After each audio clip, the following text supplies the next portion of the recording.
I found two successful games that were made completely using visual scripting in two different game engines. The most interesting part is this. Each of them was created by only one developer, and the games made thousands of dollars for the creators. So, if you are still doubting whether you can become a professional game developer using only visual scripting, then these visual scripting success stories will change your mind.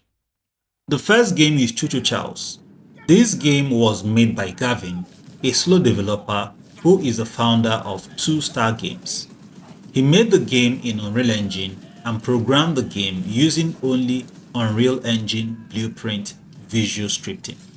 Choo-Choo is a 2022 survival horror game.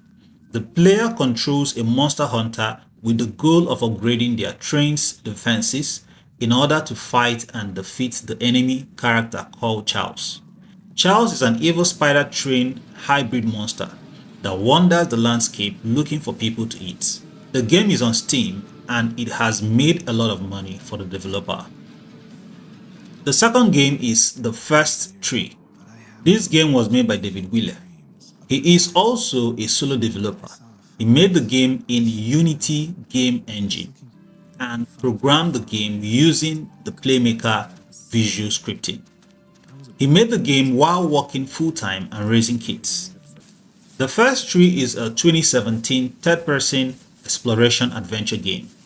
The game follows a mother fox as she searches for her lost cubs, while human voices are overlaid over the fox's journey. The game is on Steam and it made a revenue of $150,000 just in the first year of its release. These two game developers are on YouTube and I will put a link to their YouTube channels in the description of this video. So feel free to check them out to learn more.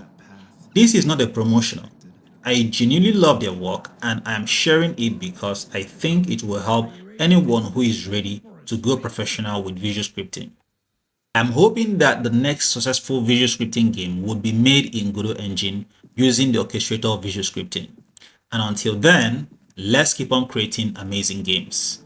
If there was a game that used visual scripting that is successful that I didn't mention, please put that in the comments below so that I can check it out myself. If you want to learn more about visual scripting, make sure to subscribe to my channel and watch the videos in the playlist that is in the description. Thank you for watching and I will see you in the next video.